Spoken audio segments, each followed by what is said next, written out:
Si on changeait.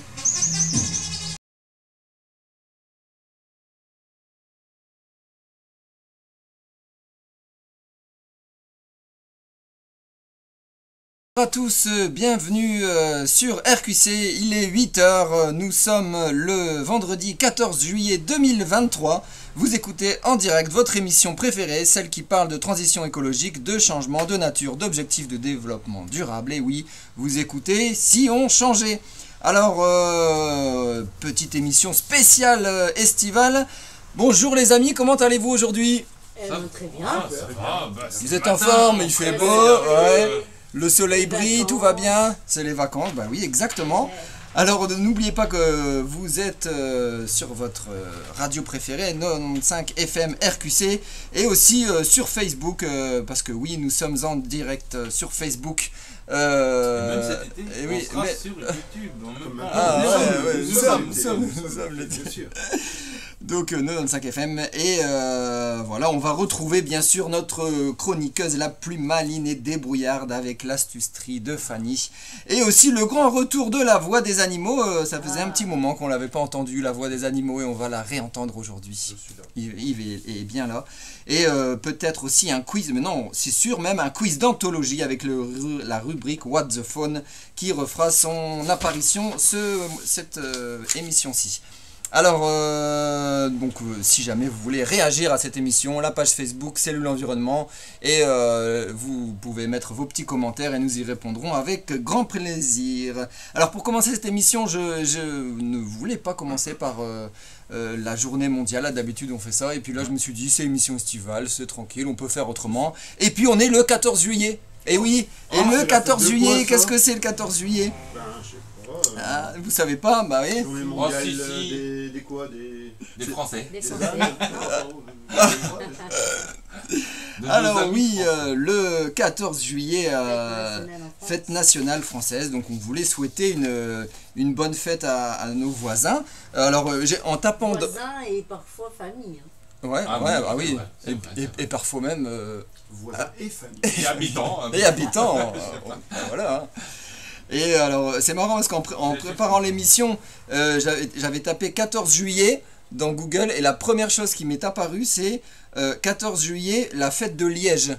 Et en fait, apparemment, donc ils organisent un bal populaire, marché gaulois, feu d'artifice, pour célébrer la fête nationale française. Et les Liégeois ont un grand lien avec la France. Je crois que ça date même de Napoléon. C'est possible. C'est à voir avec ça. Et donc, oui, il y a une grande fête à Liège à cette période-ci. Donc voilà, alors donc pour rappel un peu d'histoire, hein, bien sûr, si ça intéresse nos auditeurs, ce n'est qu'au début des années 1879 que les républicains contrôlent l'ensemble des institutions. L'enracinement de la République s'affirme alors par l'adoption d'un ensemble de symboles, la mise en place de rituels et de pratiques collectives. Ainsi, en 1880, les députés républicains sont confrontés à la nécessité d'offrir à la nation une fête collective dont il faut fixer la date et organiser le contenu. Le 14 juillet s'impose peu à peu dans le débat, dans une certaine mesure par élimination d'autres dates envisagées, mais aussi parce qu'il remplit de nombreux critères. Donc il y a eu deux dates qui étaient proposées, soit le 14 juillet 1789, bien sûr, date de la prise de la Bastille, bien sûr, prison fortifiée au cœur de Paris, et c'est bien une journée d'intervention du peuple français, en l'occurrence dans le cadre de son émancipation et de la conquête de la liberté. C'était pas ça? Ouais, c'est ça, mais c'est ça, c'est la prise de la Bastille, voilà. L'objet est saisi par l'intervention du peuple, la Bastille représente bien l'arbitraire royal en matière de justice. Il rejoint donc des événements anciens, des temps médiévaux et modernes comme éléments construisant la lutte contre l'ancien régime. Mais au 14 juillet 1789 succède le 14 juillet 1790, fête de la Fédération. C'est une fête qui est célébrée sur les Champs de Mars à Paris, dans un climat d'union nationale. Par conséquent, cette référence atténue le caractère violent de la prise de la Bastille au profit d'un événement qui célèbre la nation, qui fédère, qui unit en une même fête, associant l'ensemble des partis pour un projet commun. Et donc voilà, à vous de choisir si vous choisissez plutôt l'émancipation de la conquête de cette liberté, ou plutôt cette fête qui fédère. Voilà, comme on est dans la transition et que nous on aime bien quand tout se fédère, on choisira celle-là. Voilà. Et donc une bonne fête à notre technicien d'ailleurs. Voilà. Bonne fête nationale à tous nos amis français. Bah oui, bien sûr, mon cœur est tôt pour le 21 juillet, mais bon. Voilà, donc pour commencer, on va prendre une petite musique, un peu de voyage, et on va partir avec Djali et écouter l'Espagnola. Bon, on espère que vous passez tous de bonnes vacances, c'est le début là, les amis. On a encore le temps. Voilà, c'est chaud en tout cas, hein, c'est Ah, ouais. J'espère qu'il pleuvra pas. Bon, on peut peut-être le dire sur Facebook, non? Ceux qui nous suivent sur Facebook, bon, vous n'êtes bien sûr pas en direct. Hein. Voilà, donc nous sommes le 19 juin. Voilà. Oh non, dites pas cette ça. émission est un fait. Il fait bien chaud, nous sommes à l'entrée de l'été. Voilà. On enregistre pour être plus On enregistre les émissions de juillet et août. Pour pouvoir partir. Une après-midi complète d'enregistrement. Ouais. Peut-être que des faits marquants auront lieu entre aujourd'hui et... Il y a peut-être eu des grêles comme des melons qui sont tombés et on ne sait même pas. Notre potager est complètement ravagé. C'est ça. Une invasion secrète ou je ne sais quoi. En parlant d'invasion, il y a une observation qui a été faite le jour de l'enregistrement de l'émission, donc aujourd'hui, mais que c'est pas aujourd'hui. D'accord, on comprend bien. Le 19 juin. Voilà. Il y a eu dans la région de Libin, donc sud du pays, 6 vautours fauves qui ont été observés. Et ça fait suite à un groupe de 22 qui a été observé dans la région de Ypres une semaine auparavant, donc début juin. Et encore vraiment des observations très très très régulières de vautours en Belgique. Il y en a même un peu plus rare qui a été observé du côté de Bruxelles, un gypaète. Et il y a eu encore un vautour moine qui a été observé dans la région de Jeudine. Ce qui est assez incroyable. Comment ça se fait que ces vautours arrivent chez nous à votre avis? C'est grâce au vent du sud qu'il est... Du sud, ouais. Ils viennent de où d'abord? Et ils des Pyrénées alors ils devraient... Ouais. Ils viennent des Pyrénées, non, ils viennent plus la région des Alpes. D'accord. Bien qu'il y en a aussi qui viennent des Pyrénées, mais là c'est la majorité des régions des Alpes, Drôme. Et en fait, ouais. Et qu'est-ce qu'on a? On a des courants de sud qui les poussent. Et c'est des individus immatures qui se laissent déporter. Ils partent à la découverte en fait d'autres territoires parce qu'ils commencent à être très nombreux là-bas. Et ils explorent. Et bon, les courants les amènent parfois au gré de... Et après, ils auraient l'instinct de retourner dans Et après, ils retournent chez eux. Ah ouais. Il y a juste eu un petit problème. C'est donc, on a parlé du gypaète. Il y en a un qui a été observé à Bruxelles. C'est passé au JT au mois de juin aussi. Et il y en a un qui est parti jusqu'en Hollande. Et malheureusement, il est resté en Hollande parce qu'il a été attrapé par des pales d'une éolienne. Et il est mort comme ça. Ouais. Sinon, c'est ce vautour-là qui jette les os pour les casser et les manger à mangeur d'os. J'ai vu la news sur Bruxelles. Salut, c'est Tanguy du Jardin Extraordinaire. Vous écoutez l'Actu Nature sur RQC. Et oui, nous passons tout de suite au cœur du sujet, la nature et l'actu nature avec Christophe. Donc, aujourd'hui, je vais vous parler d'insectes. Et pourquoi je vous parlerai d'insectes au mois de juillet et au mois d'août? Parce que, figurez-vous qu'en juin, il y a Naturpunt, donc la grande association naturaliste de Flandre, qui a lancé l'Insect Summer. Donc l'été des insectes. Alors avec le slogan « Don't whack, but up ». Donc ça veut dire littéralement n'écrasez pas, mais happez, enregistrez vos données. Parce que ça fait suite, donc c'est vraiment pour attirer l'attention sur le déclin des insectes et montrer aussi que bon, il y en a encore un peu partout et que ce serait bien de savoir vraiment l'état des populations des insectes, que ce soit en Flandre ou en Wallonie. Et donc ils demandent, lorsqu'on voit, je sais pas, une petite coccinelle, ou lorsqu'on voit, je sais pas, un papillon, eh bien au lieu de le faire partir, eh bien on prend une photo et on enregistre sur le site d'encodage observation.be.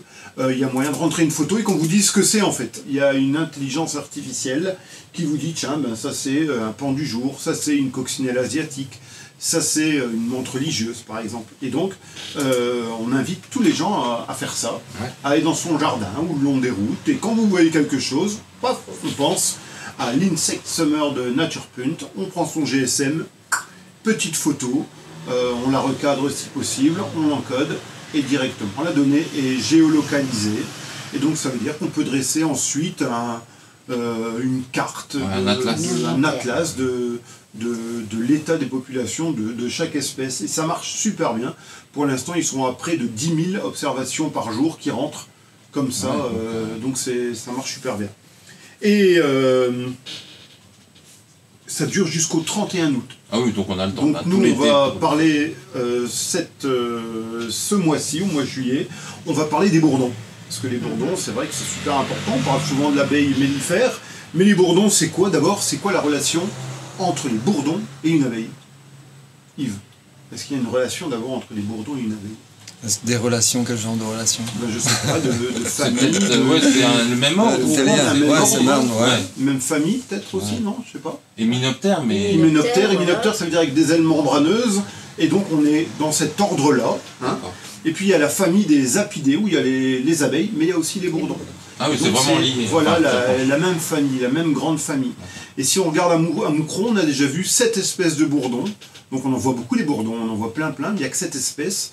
Et 2 bourdons apparentés, j'en parlais tout à l'heure. Les psittires. Vous avez jamais entendu parler de ça, un psittire? Non. Pourtant vous en avez déjà vu. Et donc on a ces bombus, ces vrais bourdons, et ces psittires qui peuplent chez nous. Et on a par exemple beaucoup de gens qui pensent aussi que le faux bourdon, là c'est un bourdon qui est le mâle de l'abeille en fait. C'est quoi un faux bourdon? C'est le mâle de l'abeille. Ouais. C'est quoi le faux bourdon? Bon. Un bourdon déguisé en... Un faux bourdon, il a mis sa moumoute et il fait brrr, et c'est comme ça? C'est parce qu'il ressemble. Il a des ressemble, grands yeux. Voilà, il a des grands yeux, il est très velu. Et en fait, le faux bourdon, c'est une abeille mellifère, mais qui est le mâle. Mais ça n'a rien à voir avec un bourdon. D'accord. Et donc, il y a presque, à part le lien de famille, il n'y a pas de lien entre un bourdon et une abeille. C'est un peu comme un crapaud et une grenouille. Oui. On dit souvent, le crapaud, c'est le mâle de la grenouille. Eh bien, c'est pas du tout ça. Non, ouais. Et c'est pas le même de le bourdon vers l'abeille. Alors, comme j'ai dit... Excuse-moi, mais comment on appelle un mâle de bourdon? Un bourdon. Un bourdon. Oui, on l'appelle pas le faux vrai bourdon. C'est le mâle, blague du jour. le mâle du bourdon et la femelle du bourdon. Tiens, Ouais. comment on distingue un mâle d'une femelle? Le plus blanc. Il bourdonne différemment. Non. Les yeux, peut-être aussi, comme les abeilles. La trompe. Moi, je peux dire. Ouais, vas-y. Elle est plus grande. Alors, 4 cm au moins. alors ça, c'est pour les reines. 4 cm. D'accord, donc les reines, elles peuvent être très grosses. Vous voyez un énorme bourdon volé. C'est surtout au début du printemps, comme dit Fanny, c'est fin février, début 99% de chances que c'est une reine. Donc on voit, là, c'est une femelle. Mais il y a les ouvrières qui arrivent maintenant et qui sont de la même taille que les mâles. Et donc là, ça devient plus compliqué. Alors il y a un moyen très facile de le savoir, si on le prend en main. Ouais. Si ça pique, c'est une femelle. Ouais. Ah oui. Donc tu as une chance sur 2 de... Alors, mais est-ce que c'est dangereux, Christophe? Ben, ça pique en fait comme pique comme une abeille. Ouais. Donc voilà, il ne faut pas l'embêter. La différence avec l'abeille, c'est que l'abeille, quand elle pique, ben, son dard est crénelé, donc il y a des sortes de petites dents, et qui restent coincées dans ta peau, elle s'arrache les entrailles et elle meurt quand elle te pique. Le bourdon a lui un dard tout lisse, et donc lui il peut y aller plusieurs fois, quoi. Il peut te piquer plusieurs fois. Okay. Voilà. Mais il n'y a que les femelles qui piquent. Okay. Et morphologiquement, c'est assez compliqué sinon de distinguer une femelle ouvrière d'un mâle, sauf si on compte avec un binoculaire ou avec une loupe le nombre d'articles antennaires, donc de petites parties d'antennes. Donc il n'y a pas l'histoire de la langue, enfin tu sais, chez le faux bourdon qui ne sait pas être nous. Ouais, non, ça ne marche pas comme ça là. Et on a 12 articles antennaires chez la femelle et 13 chez le mâle. Donc les mâles ont des antennes plus longues. Voilà. Donc ça c'est pour la première chose. Alors, chez nous, dans votre jardin, ben, vous avez généralement, on dit toujours, il y a le Big 6, le groupe, les 6 bourdons terrestres, qui est noir, jaune, blanc. Ah oui. Il y a le bourdon des prés, qui est, on va dire, noir, jaune, noir, orange. Il y a le bourdon des champs, qui est plus noir, roux, brun. Et après, il y en a des un peu plus compliqués, le bourdon des bois, le bourdon des jardins, enfin bref, il y en a le Big 6 qui sont retrouvés. Donc on peut retrouver facilement 6 espèces de bourdons dans son jardin sans trop chercher. Ça c'est aussi la diversité. Oui, moi, ils viennent sur les framboises. Je vous ai parlé tout à l'heure des psithyres. Alors les psithyres, c'est en fait des bourdons coucou. Pourquoi on appelle ça des bourdons coucou? Ils font peut-être comme le coucou. Et, ouais. Et qu'est-ce qu'ils font alors comme Alors le principe du David ne dit pas l'oiseau écrit des coucous.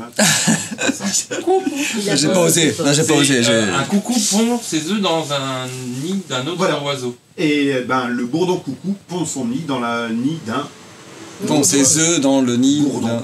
Et il y a des espèces apparentées où il y a, je sais pas, le psithyre vestal qui va aller uniquement dans les bourdons des prés ou un exemple comme ça. Ah ouais, okay. Et ça, on a aussi chez nous. On a déjà vu 2 espèces de...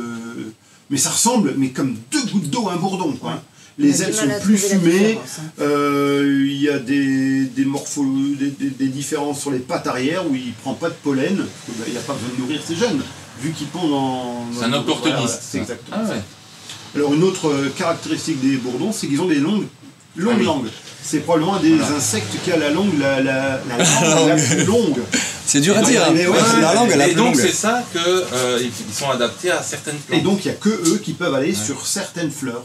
Ça c'est important pour aller chercher. Certaines formes de fleurs. Et aussi certaines formes de fleurs, surtout les longues, là, avec un long calice. Avec leur longue langue, ils vont aller capter le nectar ou le pollen qui se trouve à l'intérieur de la fleur.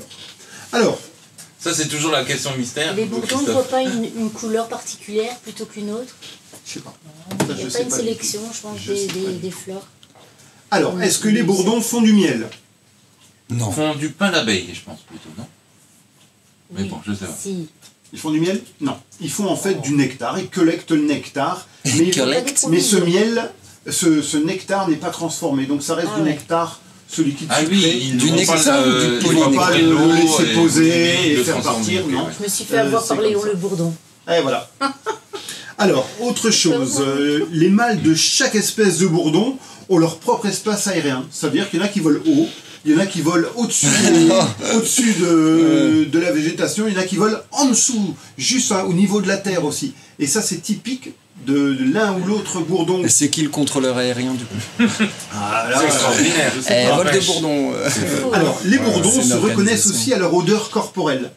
Ça veut dire que si un bourdon ou une bourdonne qui tiens, une fois aller nourrir les larves d'à côté, là, ben, elle va se faire jeter, voire tuer. Ça va être ça. Ah ouais. Ouais. Alors, est-ce que les bourdons ont les pieds moites? Quoi? Est-ce que les bourdons ont les pieds moites? C'est des griffes. Ça, c'est une blague, non? Les griffes moites. Griffes moites. Alors, pour se souvenir des fleurs qu'ils ont visitées récemment, les ouvrières laissent des parfums de fleurs sur leurs pattes. Et comme ça, ils secrètent ces choses odorantes par leurs tarses. Les ouvrières savent mieux alors où il faut aller pour aller chercher des fleurs. Donc ils gardent ça et ça peut durer jusque 24 heures. Cette odeur. De retourner, mais remettre une petite couche. Les bourdons, comme les abeilles, sont des insectes sociaux. Oui, tout à fait. Ils vivent en groupe, exactement. c'est organisé. Voilà. Avec, et c'est un peu le même truc, hein. Il y a la reine, les ouvrières et les mâles. Voilà, c'est un peu la même caste. Et au niveau des développements, c'est aussi une vingtaine de jours pour avoir une ouvrière? Ouais, c'est plus ou moins ça. Okay. Et la reine qui hiberne jusque l'année qui suit. Ah oui. Mais on ne fait pas d'élevage de bourdons? Non. Si, on fait des élevages de bourdons. Enfin, pourquoi? oui. Pourquoi on fait des élevages de bourdons? Pour la pollinisation. Exactement. Donc dans les serres, là où il y a un peu moins peut-être de circulation d'air et d'insectes, là on injecte des bourdons pour justement, ça va? Oui, pour assurer la pollinisation dans les serres, ça c'est important. Alors, les sœurs bourdons sont des rebelles meurtrières. S'il arrive quelque chose à la reine, il y a un combat qui s'ensuit avec les filles en fait. D'accord. Et la plus forte, elle peut tuer toutes les autres. Ah, les princesses, font une bataille. Exactement. Mais c'est fin août alors ou... Non, c'est carrément les ouvrières qui... S'il y a un accident avec la reine, voilà. Il faut qu'il y en ait une qui prenne la place de la reine. Et là, c'est bagarre, quoi. Bagarre, celle qui est la Elles sont toutes capables d'être fécondées et de... et de se transformer en reine par la suite. Ouais. Alors, une femelle bourdon ne s'accouple qu'avec un mâle, mais un mâle peut féconder plus de 10 femelles. D'accord. Donc lui, il peut aller butiner, comme on dit, hein, bourdonner. Il est libre en fait. Voilà, il est un peu plus libre que les femelles. Et autre chose, dernière chose pour ces bourdons, les femelles trouvent les jeunes hommes plus attirants. Donc il y a une étude qui a été faite et ils vont prendre les plus jeunes bourdons, qui sont peut-être plus vigoureux aussi, hein, peut-être un peu moins expérimentés peut-être, hein, mais en tout cas les plus vigoureux. En tout cas, les mâles de plus de 30 jours, ils ne doivent même pas essayer en fait. Ok. Non, quoi. Les cougars, quoi. Donc vous avez vu, les phéromones sont aussi très importantes chez ces insectes et qui sont hyper importants. On parle souvent, là j'insiste sur l'abeille mellifère qui est le grand pollinisateur par excellence, mais les bourdons ont un spectre, voilà, une période bien plus du jour, hein, bien plus grande, parce que eux, les abeilles sortent à partir de 12-13 degrés, et bien les bourdons c'est un petit peu avant, donc ils ont une plus grande flexibilité dans les températures de vol. Voilà. C'était là. Eh bien, merci beaucoup. En fait, je suis un peu perturbé parce que j'entends un petit bruit dans le casque et je ne sais pas d'où ça vient. Mais j'espère que tout va bien en ligne. Du coup, on va partir. Tanguy du Mortier n'a plus rien à il dort, il hiberne. Il hiberne. D'accord. Mais il y a des chaînes YouTube où on peut retrouver des chouettes reportages. Oui, on peut les revoir hein, sur Ovio, on peut revoir tous les jardins extraordinaires par exemple, c'est très facile à faire. Il est en vadrouille sûrement, non? Oh, il doit préparer la prochaine saison. Hein. Il hiberne pas tant que ça. Non, à mon avis, non. Bon, bah, donc du coup, on peut passer à ton choix musical qui s'est porté vers Front 242, No Shuffle. Du belge. Hein. Un live de 1985. On écoute ça tout de suite.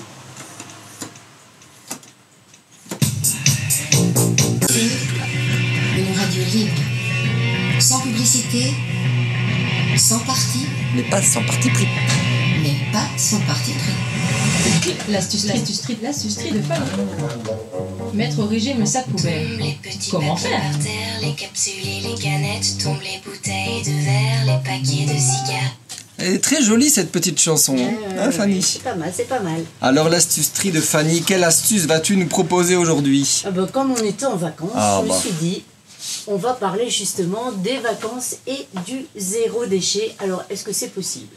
Oui, tout est possible. Et qu'est-ce qu'il faut penser alors du coup? Il faut prendre avec des emballages durables ou quoi? Non, je veux dire une gourde par exemple, à la place d'une bouteille d'eau. Donc il y a des choses à emporter quand même pour... Le pique-nique est important, un pique-nique. Oui, le pique-nique, dans quoi justement? Dans des boîtes. Voilà, donc il faut prévoir ses contenants. Quoi d'autre? C'est tout. En zéro déchet,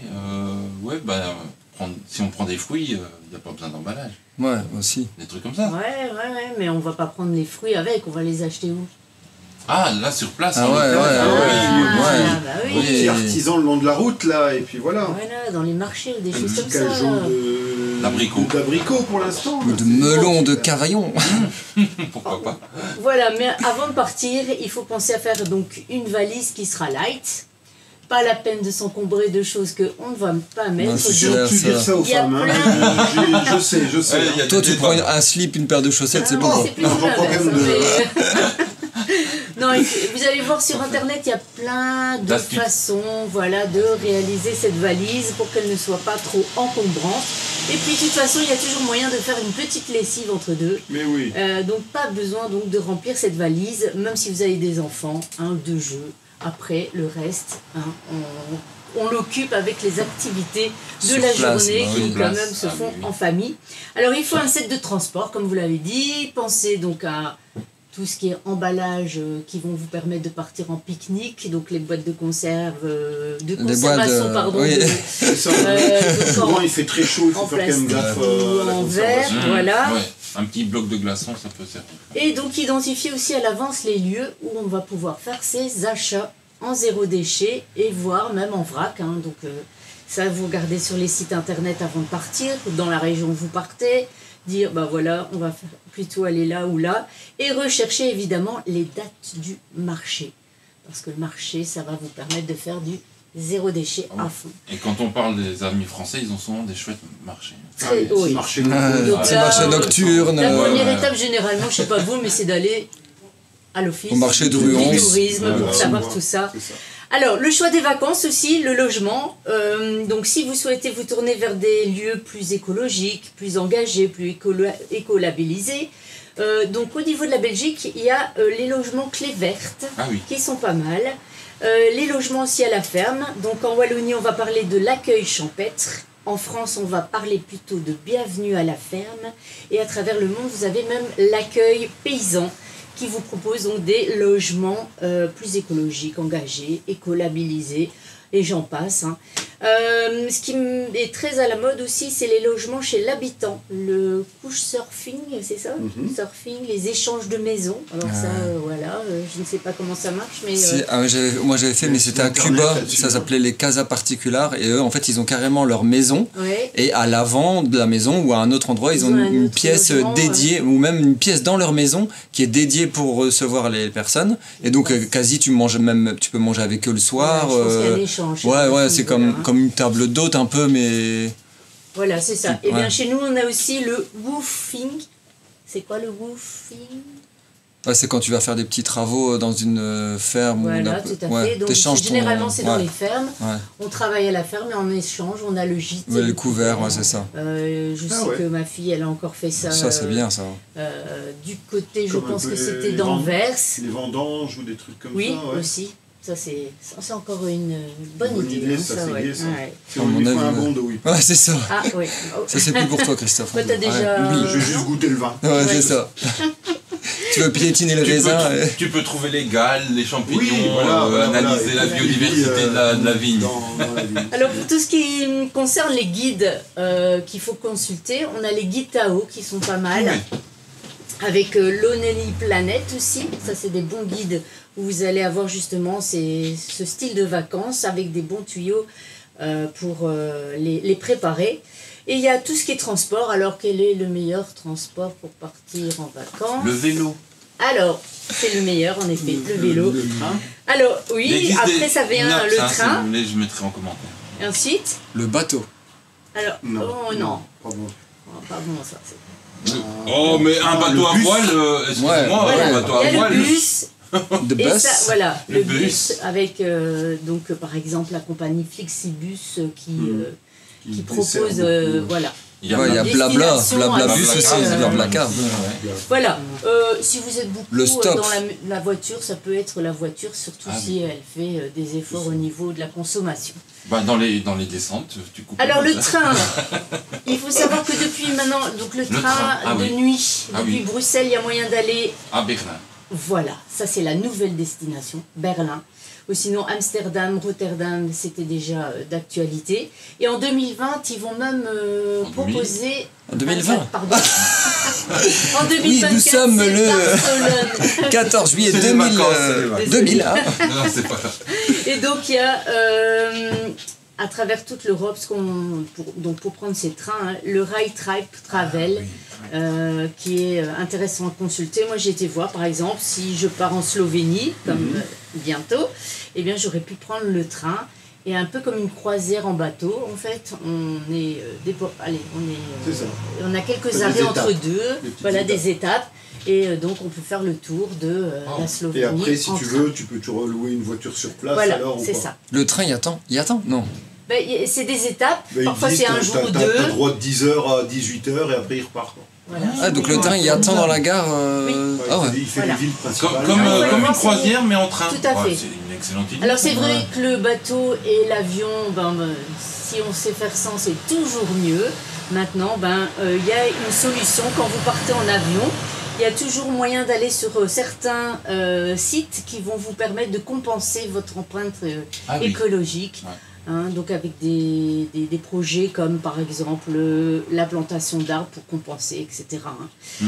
Sur éco-consommation, il y a une foule d'idées aussi pour partir et faire donc des voyages, des vacances plus écologiques. Alors soyez zen, en tout cas, profitez bien. Parce que ça sert à rien si on n'a pas été à 100% dans le zéro déchet, évidemment. Le tout, c'est quand même de se reposer. Donc personnellement, vous l'aurez compris, je pars en Slovénie pour aller voir les ours. Oh là là. Fanny, fais attention. Et dans ma valise. Et dans ma valise, donc je vous propose 2 livres avant de quitter cette petite astucerie. C'est l'étape d'après, qui reprend 1000 idées pour réussir sa transition écologique à la maison. Donc ça, c'est ce que je vais emporter moi personnellement pour un petit peu donner des idées peut-être nouvelles par rapport à tout ce qu'on connaît déjà. Je vais découvrir. Hein. Par contre, un roman que j'ai déjà lu et qui est vraiment génial, c'est Ecotopia. Alors c'est un écrivain quand même il a fait en 1975. Voilà, c'est pas mal. Mais alors, je vous propose de le lire parce qu'il avait déjà des grandes idées, ce monsieur.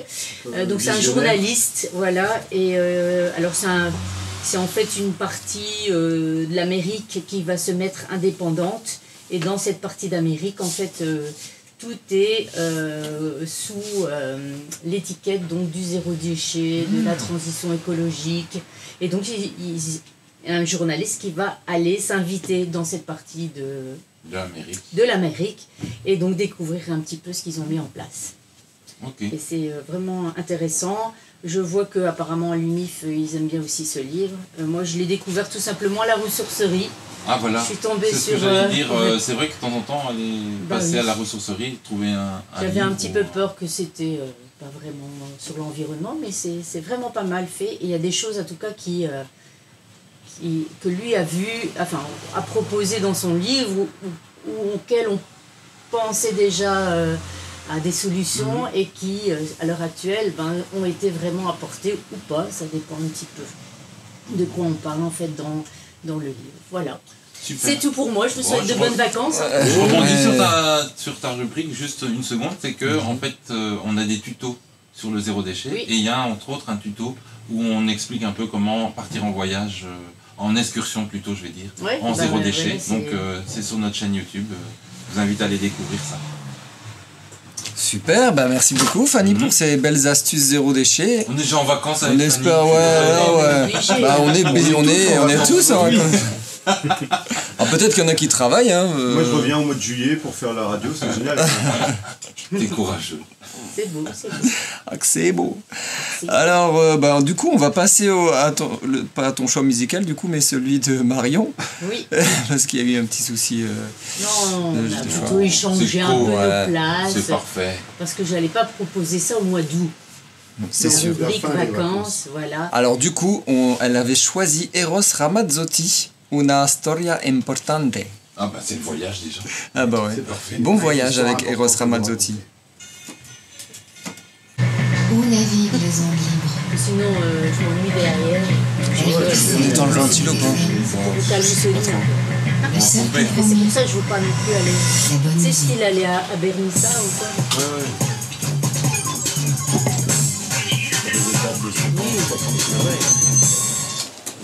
Alors l'utilisateur est bien sûr reconnu, il s'agit de Pierre. Que vas-tu nous proposer comme rendez-vous du web aujourd'hui?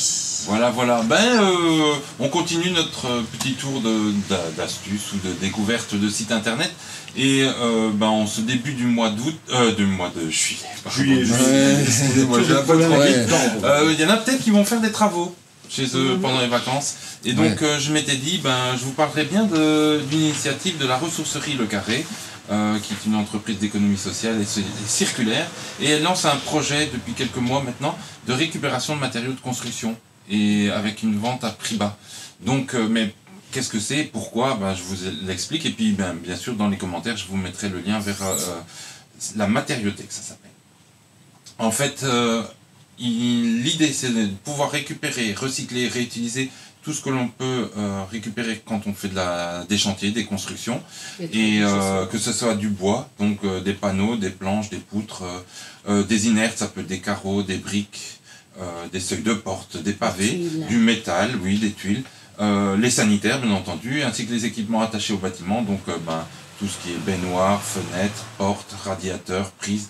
En fait, je pense que la construction est en train aussi de faire sa démarche plus aller vers une économie circulaire, et que même quand on casse un bâtiment, avant on essaie de trier un maximum. Et je crois que ça va dans le bon sens. Alors comment ça se passe? En fait, via des collectes, ça marche un peu comme la ressourcerie, on peut aller soit déposer ou soit téléphoner à la ressourcerie et ils viennent chercher. Et donc on peut aller déposer ce qu'on n'a pas. On a par exemple fait un chantier et puis on avait compté autant de mètres carrés et puis on prend toujours un peu plus en se disant si je casse un carreau ou quoi. Puis il vous reste une demi-boîte. Au lieu de l'acheter, vous pouvez aller l'apporter à la matériothèque. Et donc ça peut être donc des particuliers qui font ça. Et ça peut être aussi des professionnels qui par exemple doivent réaménager une salle de bain, mais au lieu de jeter la vasque qui est encore bien mais qui est un peu qui va être remplacée, au lieu de l'acheter, on va la porter à la matériothèque et on ne la jette pas aux inertes et tout ça. Donc ça peut vivre une seconde vie. Et donc et ensuite en fait la manière dont fonctionne la matériothèque, elle reçoit donc un évier qui aurait été détruit, elle le reçoit et elle va le revendre à prix bas. Mais c'est comme ça qu'elle fait qu'elle vit. Et enfin, j'imagine qu'elle reçoit aussi des subsides, mais voilà, ça je ne sais pas plus comment elle fonctionne. Donc c'est pour les particuliers et les professionnels, puis aussi les artistes. Par exemple, quand on transforme des vieux meubles en nouvelles choses, du upcycling, on a déjà parlé, ou des associations qui doivent faire une modification dans leur bâtiment ou quoi, ça peut être. Donc ça se trouve pas à Moucron, malheureusement, ça se trouve à Tournai, bon c'est pas très loin. Ils sont situés, leur entrepôt s'est situé à 57 quai Donna Casterman à Tournai, donc j'imagine que c'est tout près de l'Escaut. C'est le long des quais. Ah voilà, le long des quais. Et donc ils collectent et ils acceptent les dépôts de matériaux, les outils, les équipements de récupération, et ça c'est du lundi au samedi de 9h à 16h30. Et donc pour les collectes à domicile, vous pouvez les contacter, ils ont un formulaire sur leur site internet, on le trouve facilement sur internet donc, et pour un dépôt, il suffit d'appeler à préalable pour vous assurer que vous pouvez effectivement récupérer ce que vous proposez, parce que de temps en temps on se dit ah oui j'ai des vieilles lattes de bois, et puis en fait non. Donc voilà, ils analysent un petit peu ce qu'on peut rapporter, donc il vaut mieux toujours téléphoner. Et voilà, je trouve que c'est vraiment une belle initiative, ça fait partie de la démarche d'économie circulaire, ça se met de plus en plus en place, et je pense que c'est une tendance qu'il faudra suivre. Donc voilà. J'ai déjà été découvert, voilà. Ouais, c'était pas mal, j'ai trouvé de la bâche plastique pour faire ma selle. Et j'étais vraiment contente. Et t'as été où pour ça? À la matériothèque. Ah ouais, voilà. Il écoute pas ou quoi lui? Si, mais c'est où? Oh là là, il n'écoute pas du tout. Et donc, vous sortez immédiatement. Pour l'instant, il y en a il pas. a dit. C'est un peu nouveau, mais je pense que ça va se développer et qu'il y en aura. Il y en a qui sont en vacances. En tout cas, ce serait bien peut-être même peut-être que des trop chaud aussi. des auditeurs ou des gens qui nous écoutent sur Facebook vont se dire ah bah tiens, pourquoi on ne mettrait pas ça en place à Moucron, ou essayer de discuter avec justement la ressourcerie de Moucron qui se trouve juste derrière la gare à la place Motte. Qu'on peut, je l'imagine, elle reste ouverte durant l'été, donc c'est toujours l'occasion d'aller voir. Surtout si par exemple. C'est pas loin, ça pourrait être un bâtiment qui est un peu abandonné, comme la case. Voilà, bon, on donne des petites idées, ceux qui veulent le transformer en matériothèque. C'est pas tout à fait abandonné, mais il y a quand même encore beaucoup de place. Il y a de la place. Oui. Bon, donc voilà, des petites idées, mais je trouve que. C'est pas bien grand en fait, hein, la matériothèque, et donc ils ont. Quoi comme la ressourcerie, moins grand. Ouais, peut-être moins grand, et alors il y a l'extérieur en fait, les matériaux sont à l'extérieur. C'est comme il y a vraiment de tout. Hein. Donc c'est vraiment chouette. Voilà. Donc voilà, c'était la première petite. Le petit premier sujet. J'en ai encore sous le pied, donc je sais pas. Oui, vas-y, qu'est-ce que tu proposes? Il y a aussi un autre site qui s'appelle outitic.com, et là lui il propose en fait plein de choses à faire pendant les vacances au niveau numérique. Comme le fait qu'on puisse visiter des bibliothèques nationales, entre autres de la France, où on peut trouver plein de choses sur la culture. On peut aussi découvrir par exemple la collection du Louvre en ligne. On peut voir aussi des collections du Petit Louvre. Il y a vraiment beaucoup de choses. Et en fait, lister une vingtaine de sites internet qu'on peut utiliser. Lui, il avait fait la liste pendant le confinement, hein, vous vous rappelez, le fameux confinement qu'on a vécu il y a quelques années.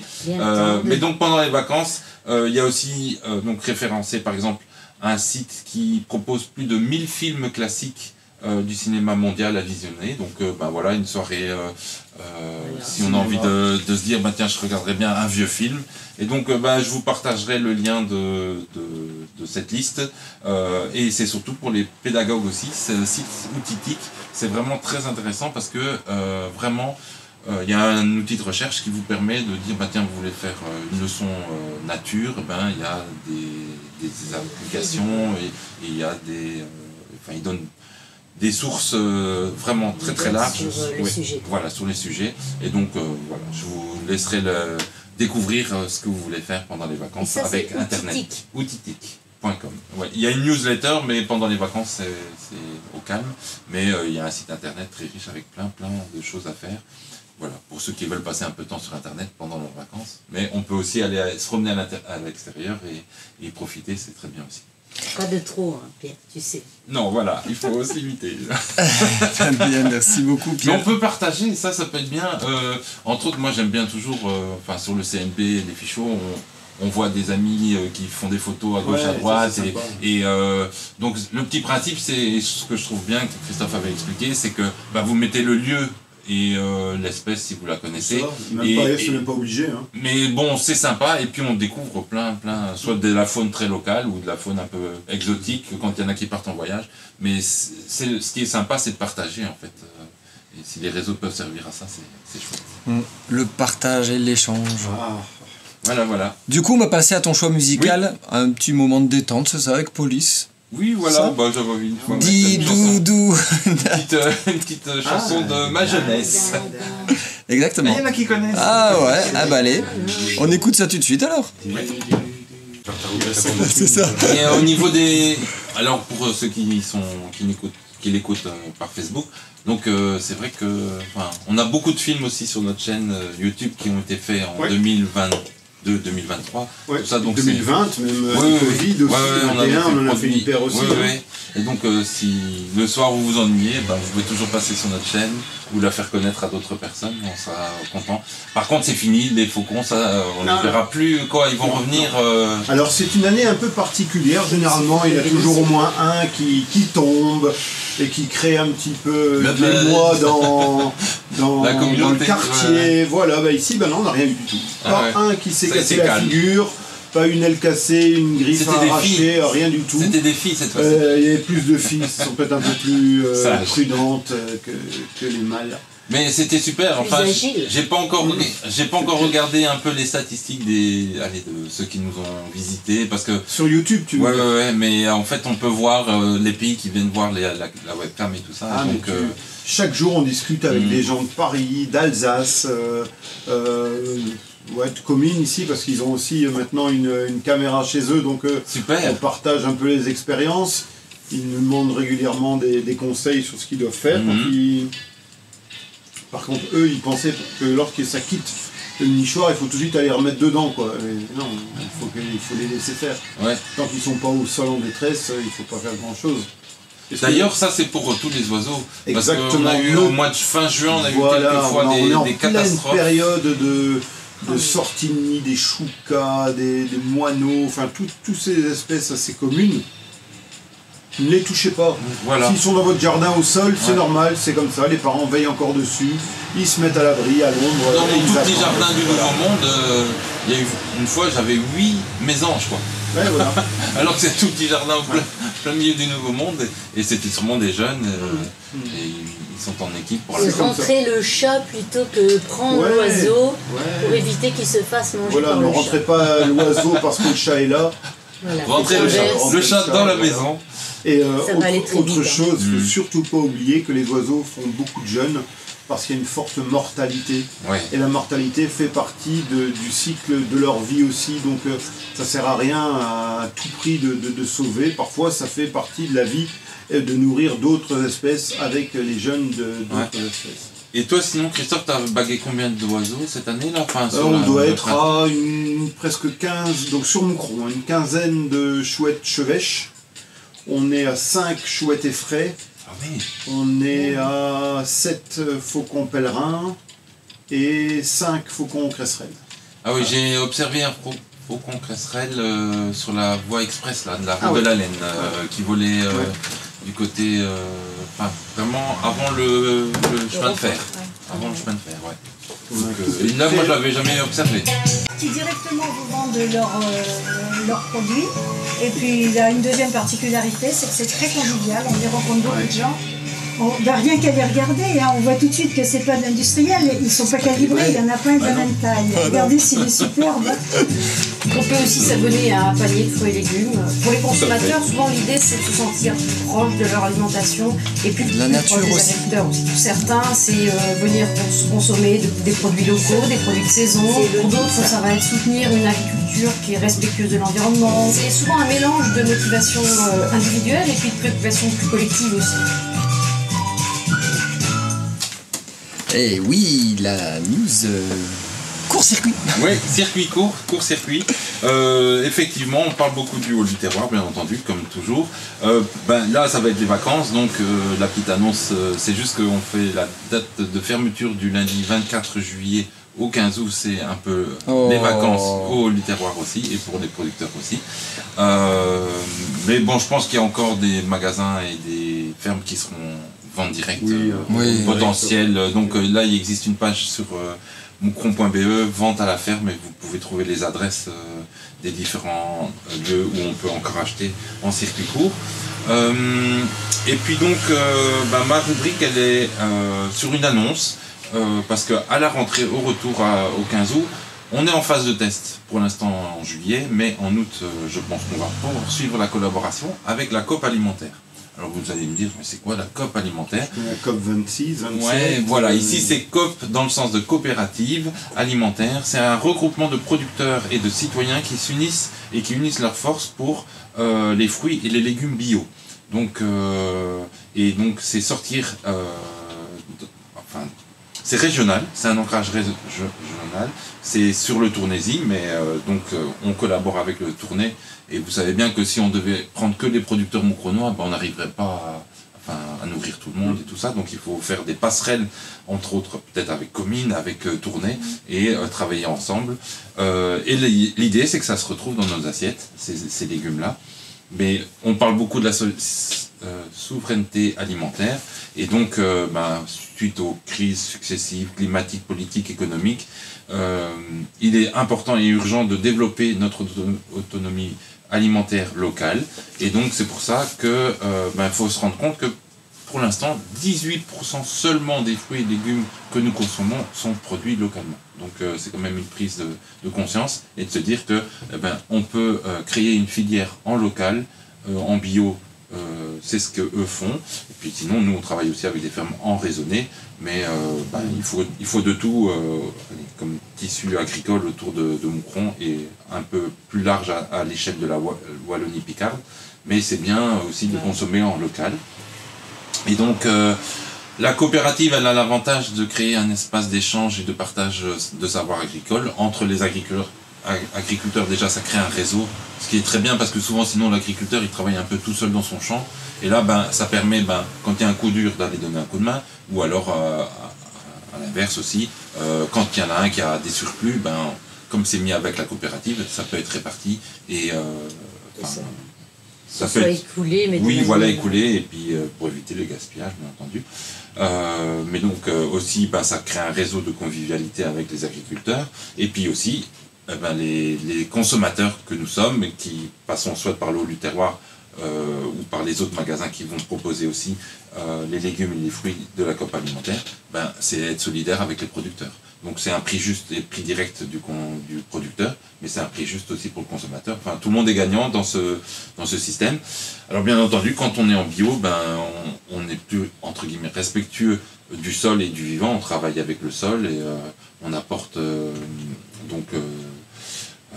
aller au sol ce qu'il a besoin pour pouvoir après faire pousser les légumes et tout ça. Et donc ça respecte et les personnes, le vivant et l'environnement. Donc c'est quand même quelque chose qu'on peut souhaiter. Pour l'instant sur Moucron, nous on a 2 fermes qui sont en bio. Ce serait peut-être bien qu'il y en ait un peu plus, mais bon voilà, après ça demande des démarches, des reconnaissances et tout ça. Et donc globalement, on a nous des producteurs avec qui on travaille sur Moucron, mais qui sont en raisonnée, c'est-à-dire qu'ils ne vont traiter la plante que si elle est malade ou attaquée par exemple un champignon ou quelque chose comme ça. Et puis donc l'idée aussi, c'est que la filière elle puisse donc la coop alimentaire, elle veut développer aussi une filière de légumes et de conservation. Donc pour l'instant, ils ont lancé la coop alimentaire plus sur les légumes en vente directe, et donc ils vont le vendre au hall du terroir aussi, en filière bio. Mais il y aura aussi, par exemple, s'il y a beaucoup de tomates tout l'été, ce qu'ils feront, c'est qu'ils vont en partie les transformer, soit en ketchup, soit en coulis de tomates et tout ça. Ça sera mis en conserve, et donc ça pourra être consommé plus tard dans en hiver, quoi. Et vraiment, bon voilà. La difficulté, c'est toujours de trouver la filière, les consommateurs, faire rencontrer les producteurs et les consommateurs. Bon voilà, ça c'est la difficulté. Mais je trouve tellement logique qu'on devrait produire ce qu'on consomme ici, quoi. Ouais. Oui, je voyais, Christophe, je suis tombé sur une publicité, je sais pas si c'était vrai. On mange plus de la farine, mais le blé, il vient que des pays de l'Est. Ouais. Alors que tu as plein de champs de blé ici. Et le blé, il va ailleurs. Mais ouais, ou le blé, il sert à nourrir les vaches. C'est complètement fou, quoi. C'est complètement fou. Ouais. Il y a des non-sens un peu. Les tomates, ils viennent d'ailleurs, alors que tu as des tomates ici. Qui poussent facilement ici. Par contre, j'avais vu une petite pub, c'était pour une serre, et il disait, avec une serre, vous savez nourrir une famille de 4 personnes. Est-ce que c'est vrai, pas vrai tu sais nourrir une famille de 4 personnes en produits qui poussent dans la serre, quoi. Ça dépend si tu as une serre de combien de mètres d'abord. Ouais, c'est ça. J'avais l'impression que c'était une Moi j'ai une serre de 4 mètres sur 3. 4 mètres sur 3. On est autonome presque toute l'année de tomates, des poivrons, des salades. Les salades on va dire d'avril jusqu'à octobre. Et voilà quoi. Ouais. Mais pas tout.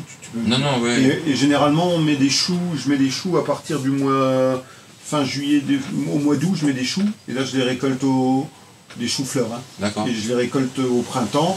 Et ce que je vais faire cette année aussi dans la serre en hiver, je vais mettre des chicons, une couche de chicons. Ah voilà. Le truc c'est de pouvoir conserver et puis voilà, comme ça tu peux tomates plein, mais si tu ne sais pas les conserver, ça sert à rien. Non, alors l'année passée, j'ai fait comme Pierre a dit, j'ai fait du ketchup. Ouais. Ça marche super bien, c'est super bon. Vraiment bon. Il faudrait partager une fois une recette. Parce que moi je ne connais pas du tout comment transformer des tomates. Ah oui, ça doit être sympa. Enfin moi ça je trouve aussi ce qui est vraiment sympa, c'est de cuisiner à la maison, faire les plats. Nous on cuisine. Demain par exemple je vais rentrer, je vais cueillir des feuilles d'épinards, ça va être les épinards, et puis ça va être bon. Voilà. Ça cuit en 5 minutes, 10 minutes, tu as cuit tes épinards. Là c'est plus frais que ça, tu meurs quoi. Non, c'est ça, c'est comme ça tout le temps.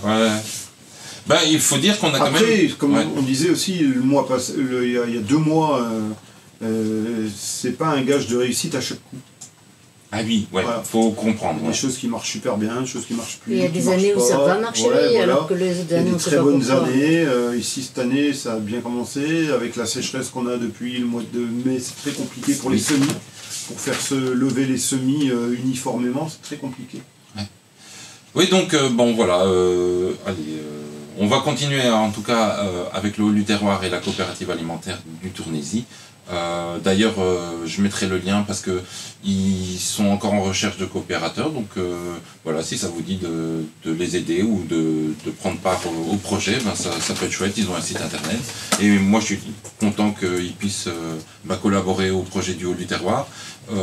Pour l'instant, je crois pas qu'ils avaient beaucoup d'endroits où ils vendaient, mais petit à petit ils vont essayer de proposer leurs produits à différents endroits. Même je crois en France, et puis aussi dans la région lilloise, et puis sur le Grand Moucron, et voilà, donc c'est chouette.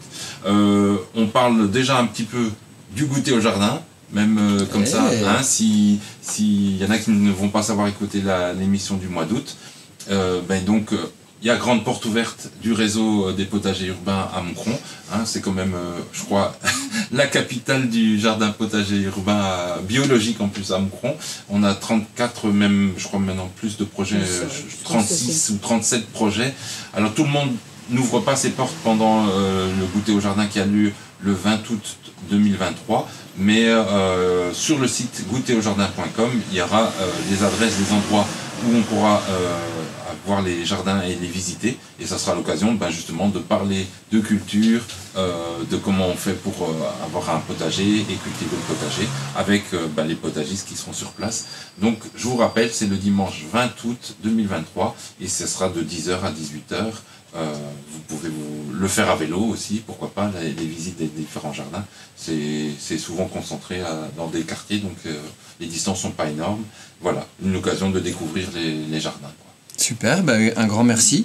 Vous pouvez profiter un peu de l'ambiance sonore dans laquelle on se trouve, avec des petits bruits. Oui, on a ouvert la porte, il fait chaud, le studio est chaud. Et donc voilà, on va passer une petite pause musicale. Avec Bob Marley, Don't Worry, Be Happy.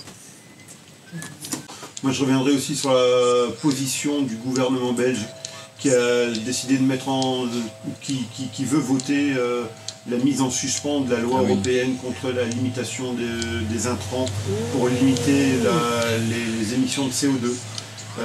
Donc ils veulent faire ça pour justement pas trop faire souffrir les agriculteurs.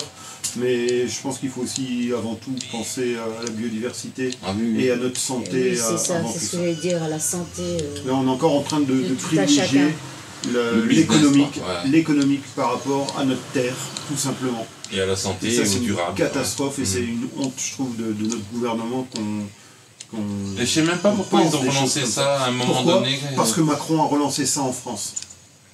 Et c'est suite à ça, à mon avis. Et c'est quoi ils font quoi? Donc en fait, la loi européenne disait que les agriculteurs devaient limiter leur stock de pesticides, d'herbicides et d'azote pour justement éviter après ces rejets de CO2 dans l'atmosphère. Et ici maintenant Macron au mois fin mai a dit tiens, on mettrait bien cette loi en suspens parce que un peu au frigo quoi. Voilà, parce que on doit se développer avant de penser à autre chose, quoi. Ah ouais, donc permettre aux agriculteurs de réutiliser des trucs qui étaient mis de côté ou qui étaient limités. Sachant que entre temps les stocks ont déjà été vendus à gauche et à droite dans d'autres pays, quoi. C'est extraordinaire. Et en fait, c'est vrai qu'il y a une partie des engrais qui, en fait, c'est du pétrole déguisé, quoi, parce que c'est de l'énergie. Ah non, mais pas bien parti. Ils n'ont pas compris, ils comprennent pas. Mais non, et en fait, tu te dis, il faut vraiment qu'il y ait des crises, des canicules et des canicules à répétition. Ils ont trop de pression du monde économique, beaucoup trop de pression. On veut faire du fric. Il y a pas mal de personnes qui donnent leur jour dans les agriculteurs. Ah on peut bien en parler ici. Ouais, c'est sûr. Non, c'est une telle pression que... Ouais, c'est ça. C'est pas facile d'être agriculteur maintenant. C'est vrai qu'il y a beaucoup d'autres lois qui arrivent et qui les obligent à changer leur façon de travailler. C'est des chefs d'entreprise en fait, c'est même plus des...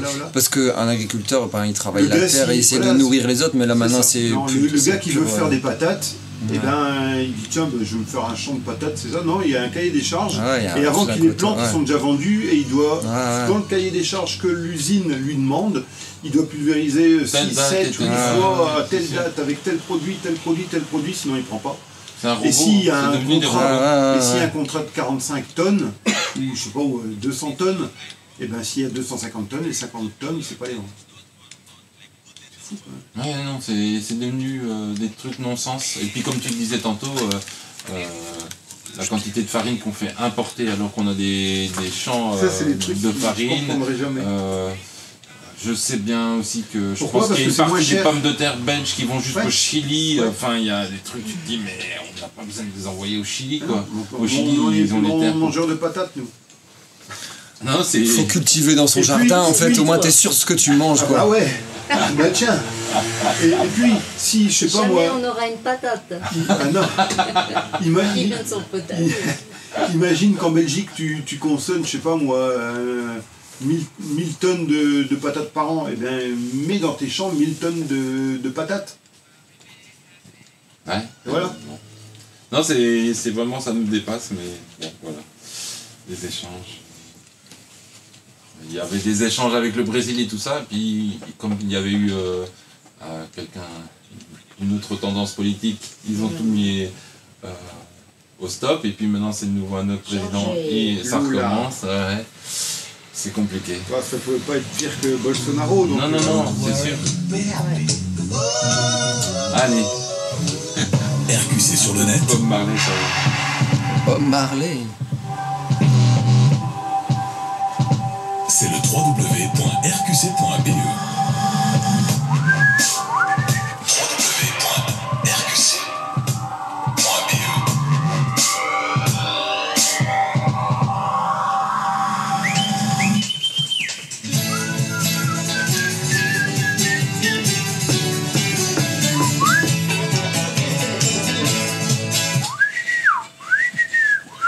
Et oui, vous reconnaissez ce joli petit cri de nos amis les animaux. C'est la voix des animaux. Salut Yves. Salut, bonjour à tous.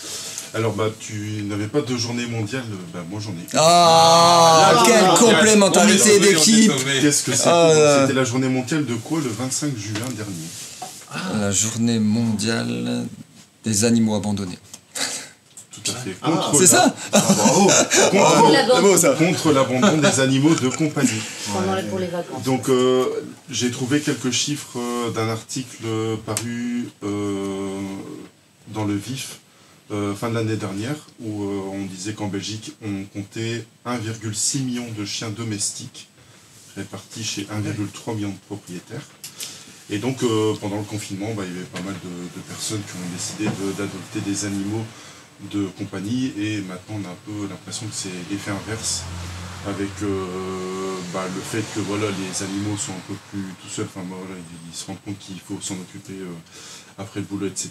La crise énergétique, l'inflation, donc on a un triste constat aujourd'hui, et il faut savoir qu'en 2022, donc il y avait 53% des Belges qui possédaient un animal de compagnie, et ça a augmenté de 10% par rapport à 2018. Donc, effet Covid. Effet Covid, effectivement. Et donc, les frais liés aux soins des animaux augmentent ici. Donc, en 4 ans, on estime que les prix liés au marché des animaux de compagnie ont augmenté de 11%. C'est quand même pas mal. En moyenne, un propriétaire de chien dépenserait 550 € juste en nourriture. Et à cela, il faut ajouter les équipements, les frais médicaux. Et du coup, aujourd'hui, il y a 45% des propriétaires qui achètent en ligne contre 28% en 2018. Où apparemment, sur certains sites, les prix sont plus avantageux. Et donc, il y a de plus en plus de propriétaires qui passent par ce biais-là. Et donc, vous voyez peut-être arriver avec vos grands sabots, le nombre d'abandons, malheureusement, explose. Et donc, j'ai pris contact avec Laura Willen à la fin du mois de juin, la directrice de la SPA de Moncon, donc la Société protectrice des animaux, qui m'expliquait que la situation, déjà fin juin, était catastrophique. Donc, avant même les départs en vacances, les éventuels abandons, la partie chien était déjà saturée avec 54 chiens présent en mi-juin, alors que le nombre de places est normalement limité à 30. Donc les abandons commencent un peu plus tôt dans l'année, un peu comme l'année dernière où j'avais fait un constat un peu identique. Donc les abandons se font aussi bien dans la nature où ils retrouvent des animaux, ils essayent de contacter les gens et ils n'arrivent pas à les contacter. Mais Yves, excuse-moi, mais à l'heure actuelle, quand tu es nouveau propriétaire, tu dois pucer ton chien ou des choses comme ça, non? C'est pas obligatoire. Moi je pose des questions, je ne m'y connais pas plus, mais... Le puçage, non, c'est que pour les chats, ça, je pense. C'est que pour les chats. Chez les chats, ils doivent pas être pucés aussi, les chiens, ils doivent s'en rendre. Après, si tu achètes un chien à quelqu'un et que tu le fais pas, ils peuvent pas vérifier. Maintenant, c'est difficile, les contrôles, quoi. Maintenant, avec la puce, normalement, ils ont leur téléphone. Maintenant, mais s'ils achètent entre eux, tu vois. Il faut que les données sur la puce soient mises à jour aussi. C'est sûr. Et si par exemple, si le numéro de téléphone n'est pas mis à jour ou si les personnes ne répondent pas, après il y a des chiens qui sont retrouvés et qui viennent de plusieurs dizaines de kilomètres. Donc ça, effectivement, du côté de l'espèce, ils ont bien compris que malheureusement c'était un abandon. Donc il y a aussi des personnes qui viennent directement à la SPA pour les déposer. Parce qu'ils s'en sortent plus. Et donc en fait, il y a aussi des personnes qui viennent parce qu'ils ne savent plus gérer leur animal. Et donc Laura, elle nous expliquait que les propriétaires disaient avoir tout essayé, mais lorsqu'on demandait ce qu'ils avaient essayé, ils n'avaient aucun exemple concret à donner. Donc parfois parfois ils ont peut-être l'impression que c'est un peu par facilité. Elle peut dire par exemple pourquoi souvent, qu'est-ce qui... C'est parce qu'ils ont plus d'argent pour payer la nourriture, par exemple. Mais ou les soins vétérinaires. Ouais, donc par exemple des chiens où ils n'arrivent pas à les dresser. Voilà, ou à les dresser, voilà, en disant qu'ils ont essayé plusieurs choses, mais ils n'arrivent toujours pas. Effectivement, c'est au niveau financier aussi. Maintenant, voilà, entre ce qu'ils disent et la réalité, parfois c'est pas tout à fait la même chose, mais parce que parfois on se rend compte que finalement ça prend beaucoup plus de temps que ce qu'on pouvait imaginer. Ouais. Donc, et puis c'est vrai qu'on en avait déjà parlé, l'effet confinement où on était tout le temps à la maison, on avait beaucoup plus de temps et du jour au lendemain le télétravail s'est arrêté. Que l'animal a eu l'habitude qu'on soit tout le temps là et puis quand on se fait le travail... que leur animal faisait des besoins. On va pas dire ça dans la notice quand même. Faut le sortir. Il fallait le sortir. Et Saint-Bernard. Et du coup, d'autres refuges ont fait le même constat, comme à Bruxelles, donc toujours dans le même article du VIF, la porte-parole du refuge V-Wait indiquait que le refuge traitait 15 demandes d'abandon par téléphone par jour, principalement chiens et chats, pour une trentaine d'adoptions par mois. Donc on se rend compte que... Ouais, la proportion n'y est pas.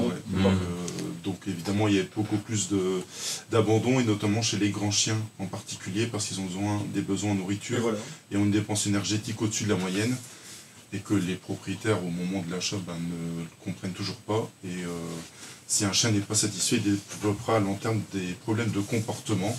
Et donc, voilà, au fur et à mesure du temps, ils ont de plus en plus de difficultés aussi avec le comportement de leur chien, mais voilà, c'est un peu lié aux soins qu'ils peuvent leur donner. J'ai une question, quand tu n'as plus de place, qu'est-ce qu'ils font avec alors? Il y a de l'euthanasie? Probablement. Hein. Avec les plus vieux, j'imagine, je sais pas, ou les malades, mais je sais pas. Une question grave. Ils cherchent peut-être dans d'autres refuges aussi. Je pense qu'il y a un avec le Nord, le Tourcoing et tout ça. Mais quand on voit les proportions offres et demandes... de LPA. Voilà. Et donc, tenez-vous bien, parce que les chiffres ont un peu froid dans le dos. À votre avis, combien d'animaux sont abandonnés par an en Belgique? Dans toute la Belgique par an? Sur le million. Non. Non, mais sur les... Allez, il a dit au début le chiffre 1,6 million. Donc non, moi je dirais... Il y a eu 1 600 000 adoptions, c'est ça? Non, propriétaires, enfin animaux de compagnie, mais donc... je dirais...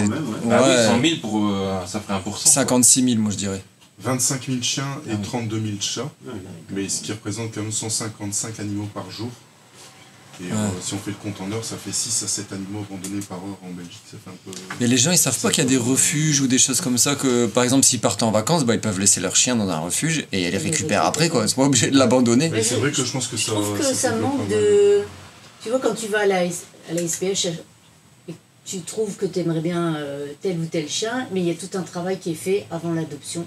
Et je trouve que ça manque. Quand tu peux vendre des chiens, qui est aussi ce travail de... Ah oui, d'éducation. C'est vraiment une fois... tout expliquer aux gens, quoi. C'est juste un manuel d'utilisation. On va se faire de l'argent en vendant l'animal. Et ce permis qu'il faut aller chercher à la commune. Prévention. Je doute de la grande utilité de ce permis. Non, par contre, un écolage de 2-3 fois pour expliquer les comportements, ce qu'il faudra, ce que ça impliquera. Je sais pas moi, c'est 4 heures ou quoi, une journée. Enfin, celui qui s'est fait un jour poursuivre parce qu'il a maltraité son animal, au moins on est assuré qu'il ne pourra pas obtenir un autre animal puisqu'il ne sait pas obtenir ce papier. Mais c'est pas un gage que lorsque il prend un animal, il est bien ou il n'est pas bien. Ah oui, ça aussi, c'est bon.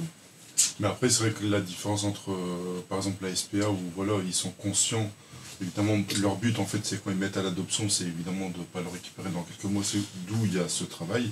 Maintenant, il y a peut-être des endroits où on peut acheter des animaux, où ils n'ont pas ces produits-là, où c'est plus, malheureusement, le financier, et du moment qu'ils ont vendu, je pense que parfois pour eux, du moment qu'ils ont vendu, c'est bon, mais ce n'est pas du tout le cas.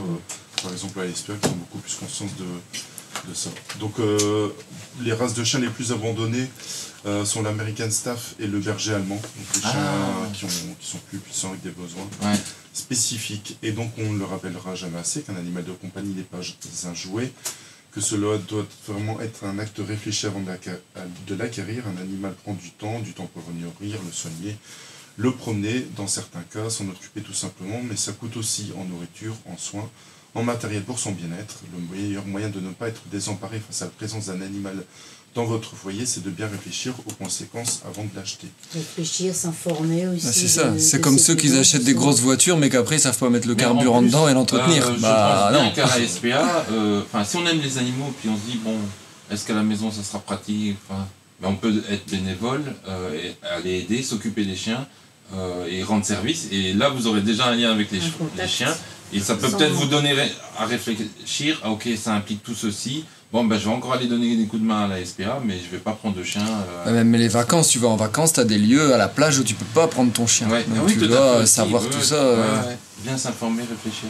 Et donc, d'ailleurs, comme tu le disais, j'ai justement dire, maintenant les associations comme la SPA et Katsukoun aussi fait pas mal ça, font extrêmement attention aux adoptants. Ils essaient de voir si les personnes sont aptes, n'hésitent pas à demander plusieurs rendez-vous avant l'adoption définitive, ou même effectuer parfois des visites chez les adoptants pour être sûr que le chien ou chat ne reviendra pas dans quelques mois ou quelques années. Et donc j'en profite aussi pour saluer à nouveau le travail des deux associations, SPA et Katsukoun, qui font un travail considérable sur le terrain pour les animaux. Et donc c'est aussi en grande partie grâce aux bénévoles. Donc sans leur travail au quotidien, la situation c'est encore beaucoup plus compliquée. Et chez eux, le travail, c'est même pendant les vacances. Donc voilà un peu qui clôture le sujet. Donc voilà, chacun doit prendre conscience de ses actes. Et donc je rappelle aussi qu'on a un Facebook pour suivre l'actualité du bien-être animal. Donc c'est Bien-être Animal Moucron. Oui. Voilà. Donc on partagera les liens dans Moi je rajouterais que si vous avez des choses dont on a plus besoin, parce que vous avez eu un animal de compagnie mais que c'est encore en bon état et que vous n'en avez plus, que ces deux associations, ils sont toujours en quête de tout ce matériel, notamment des essuie-éponges, des choses comme ça pour les laver et pour pouvoir renouveler parfois tous ces... Et puis les petits jouets.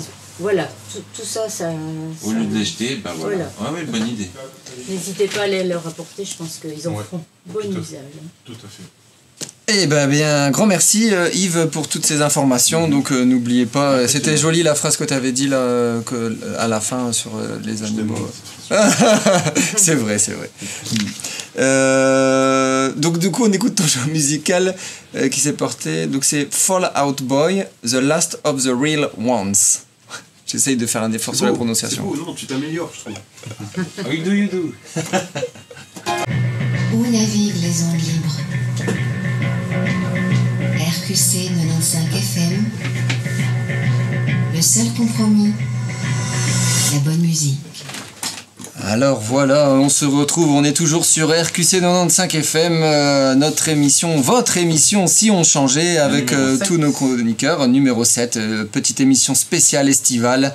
Et on va retrouver un petit complément d'information de la voix des animaux. Yves qui souhaitait ajouter quelques petites choses. Oui, donc tout à fait, donc juste avant la musique, j'avais oublié de dire qu'il y avait les portes ouvertes de la SPA qui se dérouleront le 15 août.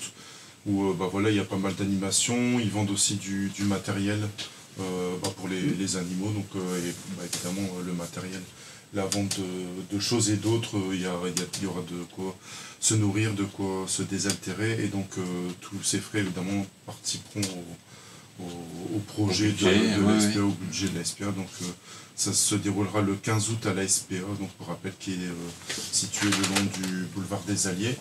Et rajouter aussi peut-être qu'au niveau des interventions bien-être animal, il y en a de plus en plus en fait. Moi je participe un peu plus avec mon collègue au niveau des chats, où on retrouve pas mal de chats non stérilisés, ou des personnes qui nourrissent des chats errants, et puis finalement qui commencent un peu à les accueillir, mais qui les stérilisent pas assez vite, et du coup ils sont parfois ou alors parfois certains se demandent même s'ils font pas un peu de commerce pour vendre les chats, mais c'est vrai qu'après ça pullule, et face à la situation parfois c'est un peu compliqué pour... Mais donc Yves, est-ce qu'on sait rappeler un peu les bonnes pratiques, parce que en fait encore fin juin, j'ai eu un coup de téléphone, une dame, Ah oui, en fait, il y avait un chat qui passait souvent sur ma terrasse.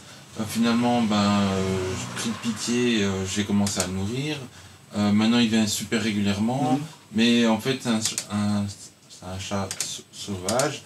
Qu'est-ce que j'en fais? Voilà. Et donc, en fait, il était un peu coincé. Donc, après, moi, je l'ai mis en contact avec Katsuko-kun. Je sais pas la suite. Mais, réexplique peut-être en quelques mots, qu'est-ce qu'il faut faire de bien, qu'est-ce qu'on peut faire et qu'est-ce qu'on peut pas faire. Ouais. Donc en fait, nourrir les chats errants, normalement c'est interdit par le règlement général. Même dans son jardin. Même dans son jardin. Ok. Par contre, du coup, il y a les sortes de permis sur le monde, les chabanes. Voilà. Donc les zones de nourrissage, voilà, ça faut chercher comme mot. Les zones de nourrissage qui ont été instaurées depuis, je dirais maintenant une année environ, donc qui permettent justement de nourrir les chats errants sur une... donc en fait il faut demander une carte, une autorisation à la commune pour nourrir les chats errants. Donc le but en fait c'est un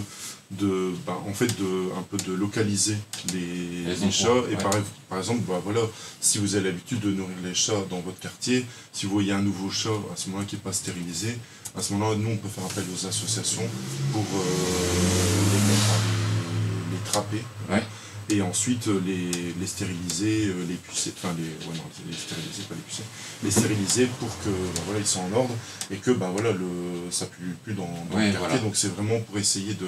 Donc allez, si par exemple voilà, dans le quartier il y a déjà certains chats errants qui ont été stérilisés, voilà, si la personne elle continue à nourrir les chats et qu'elle en envoie un nouveau, à ce moment-là nous on peut au bout de 2 ans on peut intervenir pour essayer de limiter le phénomène qui peut grandir très vite. Et donc vous faites des tournées avec les gardiens de la paix pour voir un peu les endroits où il y a des chats ou comment ça se passe? Pas spécialement, ça c'est plus au niveau de la cellule environnement. Voilà, si nous il y a des gens qui gèrent au niveau nous contactent. nourrissage, oui. D'accord, ok. Donc ils font une demande et ensuite la cellule environnement. C'est le premier contact, c'est de faire le numéro de téléphone de la cellule environnement. 860 150. Donc vous allez arriver à l'accueil de la cellule environnement effectivement. Et là donc on vous expliquera un peu toutes les marches à suivre, il faut remplir certains documents, donc ça doit passer au collège communal pour approuver.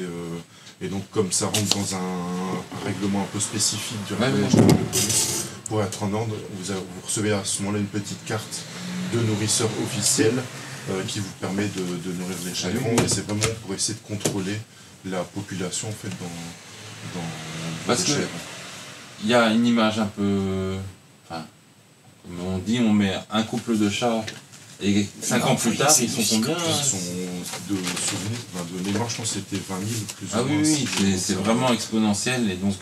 Parce que sur une année ils peuvent mettre plusieurs fois et donc effectivement, et donc nourrir les chats errants, c'est vrai qu'on a l'impression de faire une bonne action en se disant sinon voilà, mais c'est vrai que ils sont pas soignés, ils peuvent transmettre des maladies à d'autres chats, donc autant essayer de faire ça dans le règle et comme ça, nous on peut aussi, via les associations, stériliser un peu plus de chats pour que le problème, essayer d'enrayer un peu le... Il y a assez de budget pour stériliser les chats?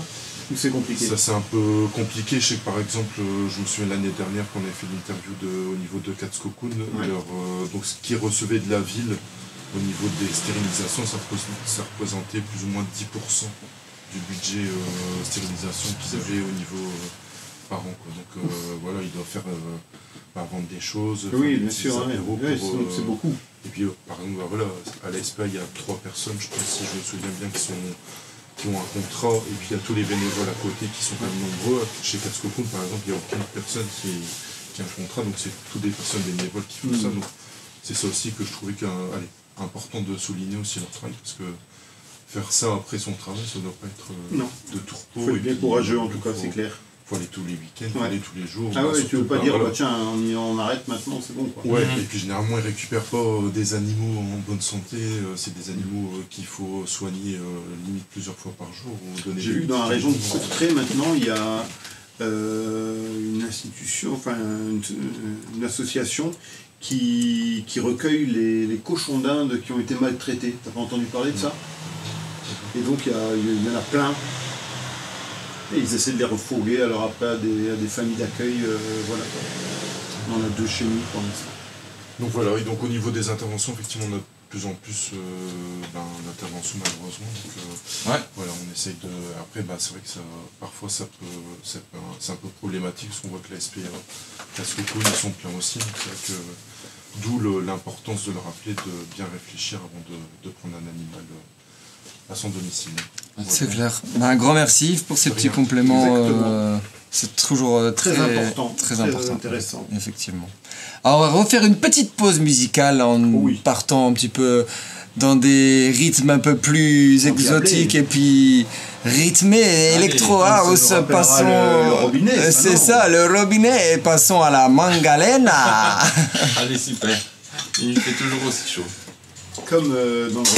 Envie de retrouver un titre diffusé, découvrir nos playlists? N'hésitez pas à nous dire bonjour. Pour nous contacter, bonjour@rqc.be.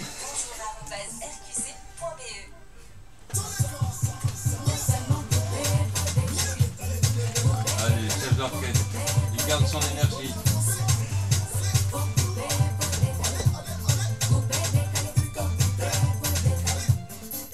Alors aujourd'hui dans la news coupée décalée, news très estivale et de saison, en discutant avec une collègue qui s'appelle Marie, peut-être qu'elle nous écoute actuellement, et on lui dit bonjour. On discutait un petit peu de vacances et des lieux insolites, et elle adore ça, partir dans des lieux insolites et puis découvrir de choses. Elle teste des fois des choses qui sont même pas encore ouvertes, et elle a des liens avec certaines personnes qui lui permettent de partir. Voilà, c'est ça. Ouais. Donc elle m'a partagé un peu une superbe liste de lieux que vous pouvez visiter, tous plus insolites les uns que les autres. C'est quoi partir en vacances dans un lieu insolite? Alors ça peut être un tipi, une cabane dans les arbres, une tiny house, une yourte, un igloo, une roulotte, une église réaffectée. C'est tout un tas de lieux, et ça s'appelle le glamping. Alors bien sûr depuis plusieurs années ça a le vent en poupe, et en arpentant de nombreux lieux de vacances, on se rend compte que le tipi a fait sa grande arrivée dans nos contrées. Donc loger dans un tipi, c'est un peu insolite, c'est assez prisé, c'est un peu une solution idéale pour les aventuriers qui recherchent une immersion en pleine nature, ou trouver ce logement tribal un peu partout en Europe. Ça me fait penser, excuse-moi David, je fais une digression, mais que le Crier au début, fin juin, début juillet, a proposé les nuits oui. La Belle Étoile. Ouais, c'est vrai. Ils font encore maintenant. Maintenant. Trop bonne idée. Ouais. Je pense que c'est le week-end pro. Enfin non, c'était il y a 4 week-ends. Mais voilà, c'est ça. Mais au mois de juin, bien sûr. Mais je trouve que ça rappelle les souvenirs d'enfance. Bien sûr. Alors le tipi, c'est quoi? C'est une sorte de tente conique soutenue par de longues perches en bois, qui est assez spacieuse, qui permet d'accueillir une famille entière. Donc c'est bien sûr, comme tu dis, c'est originaire un peu d'Amérique, des grandes plaines d'Amérique du Nord. À l'intérieur, les habitants y vivent en cercle avec le strict minimum, pas d'électricité, pas de meubles, et c'est hyper pratique à monter, à démonter. Et en fait, à l'origine, c'était créé pour suivre le déplacement des bisons. Et donc il y a une sorte de ventilation naturelle constante et un système d'extracteur de fumée. Donc voilà, si ça vous dit de loger dans un tipi, vous tapez logement insolite tipi et vous allez forcément en trouver un pas loin de chez nous. Alors je reviens donc à ma liste de logements insolites que vous pouvez trouver. Au mois de juillet, ma collègue Fanny avait fait une petite rubrique justement sur où se loger, se déplacer et tout ça. Et donc là c'est vraiment spécifiquement sur les logements en Belgique. Alors vous pouvez partir avec les Écorces, une cabane perchée dans les Ardennes belges. C'est une expérience insolite, hors du temps. Prenez du temps pour vous, profitez de la nature, laissez-vous surprendre. Ouais, c'est cool. Nichée dans les bois à 7 mètres de haut, la cabane a tout le confort d'un logement de haute qualité et elle peut accueillir 3 personnes. Cabane insolite au cœur de l'Ardenne belge. Découvrez le charme du Condro et les Ardennes belges. Voilà. Ouais, c'est une très belle région en plus. Oui, magnifique région. Il y a aussi dans le côté du Condro, je pense, la possibilité de faire du vélo sur des rails. Ah ouais, vélo-rail, rando-rail, ça c'est chouette ça. Ouais. Aussi du Drésienne. Oui, c'est ça, c'est le même truc, c'est ça. Sur des rails désaffectés, et ils ont mis un système. Sur des coins où il n'y a plus personne qui passe, c'est des anciennes voies ferrées, c'est vraiment au niveau nature, c'est à faire, quoi. Alors la deuxième proposition que m'a faite Marie, elle va plaire beaucoup à Christophe, je pense. Ça s'appelle le Nid des Marais. Alors, elle a offert ça en cadeau à ses parents qu'ils ont adoré. Alors, le premier nid s'appelle le martin pêcheur. À l'abri des regards sous la voûte des arbres, le martin pêcheur vous offre une nuit loin du monde, bercé par le ruisseau qui coule au pied de sa terrasse. Traversé d'une pierre à l'autre pour vous détendre au coin du feu et sa petite plage privée, à un moment hors du temps en pleine nature. Est-ce que tu as envie d'y aller? Ah ben j'ai envie d'y aller. Ah voilà. Ah ouais, moi aussi. La deuxième, donc en fait ils ont plein de petits nids comme ça. Super. Le deuxième s'appelle la mésange. Empruntez un joli ponton, ouvrez la porte, découvrez notre premier nid, un dôme déposé sur son pilotis au milieu des roseaux. Alors, on a envie d'y aller. Hein. Alors, le deuxième, troisième, est-ce que j'ai l'adresse? Bah, vous tapez le nid des marais. Oh ben, on va regarder, attends, on est en ligne. Oui, vas-y, regarde-moi ça. Donc, le nid des marais. Oui, bah oui, moi aussi j'en ai l'eau à la bouche. Donc, le nid des marais. Alors, ils en ont d'autres. Hein. Ils ont le Milan Royal, la bécassine, la sarcelle. Voilà. Ils en ont plusieurs. Et donc, je ne pense pas que ce soit en France. Du côté de Ciné, c'est ça? C'est possible, c'est possible, c'est possible. Je l'avais noté, mais j'ai perdu une de mes feuilles. Voilà. Mais bon, donc voilà, ça c'est une autre que vous pouvez, une autre petite découverte qui m'a été proposée donc par Marie. Ensuite, vous pouvez aussi partir avec The Forest. Isolé dans la forêt et bordé par la nature et ses 1000 merveilles, The Forest vous accueille le temps d'un week-end pour vous échapper et vous ressourcer. Rien de plus insolite que de prendre l'apéro sur la terrasse au bord de l'étang et de vous réveiller par le bruit des oiseaux chantants. Implanté au cœur de la nature verdoyante du Brabant flamand, ce Forest est un chalet cosy en bois, entièrement équipé et éco-responsable. Conception handman, donc fabriqué à la main, haut de gamme, et des matériaux écologiques bien sûr. C'est à 25 minutes de Bruxelles. The Forest, donc là c'est idéal pour 2 personnes. C'est une sorte de petite tiny house vraiment en plein cœur de la forêt.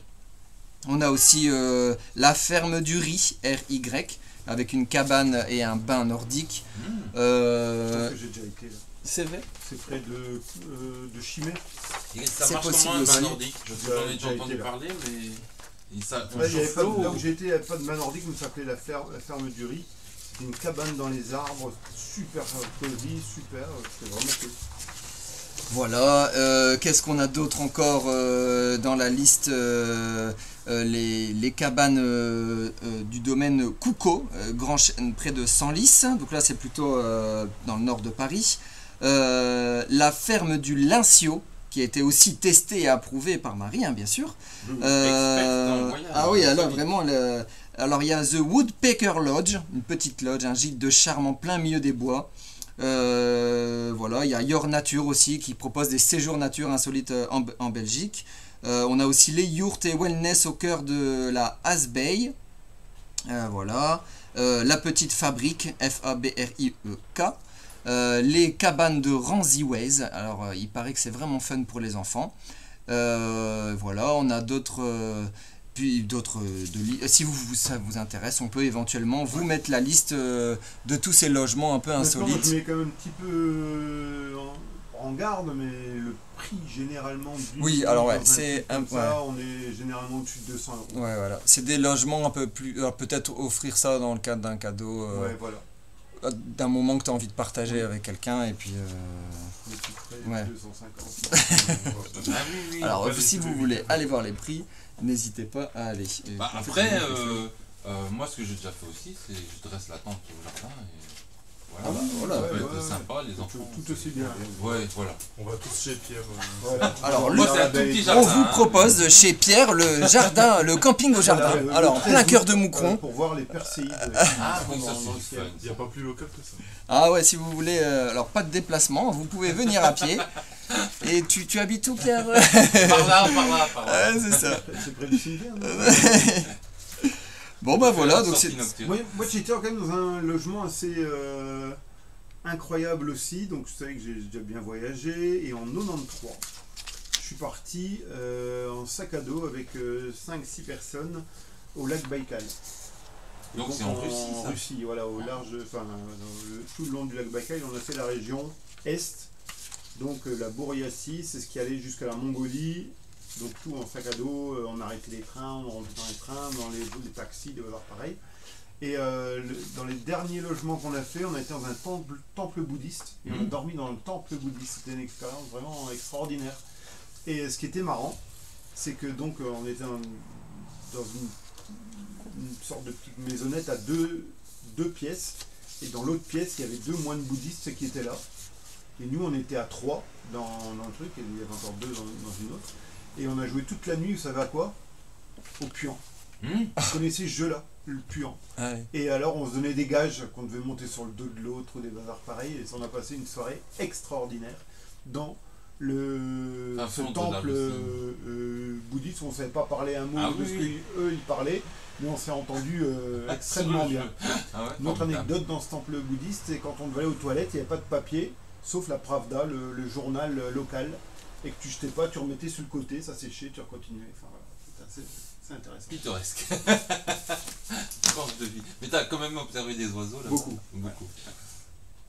Eh bien, merci beaucoup. Donc voilà, si vous souhaitez découvrir tous ces petits lieux insolites pour partir en vacances, n'hésitez pas à nous envoyer un petit message et puis nous vous enverrons la liste des lieux ou à venir rencontrer Marie qui vous se proposera de vous expliquer en long, en large et en travers tous ces beaux voyages. Et merci à elle d'ailleurs d'avoir partagé cela. Ah oui, c'est ça, c'est bien. C'est le partage toujours. On va passer avec mon choix musical qui s'est porté vers. Donc c'est une petite dédicace. This is the Kit Birchwood Baker. J'allais le dire.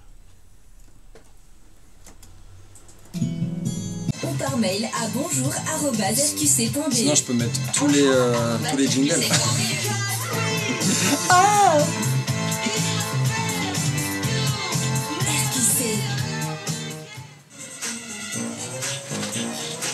Bon, je te laisse compléter. Il va compléter et après.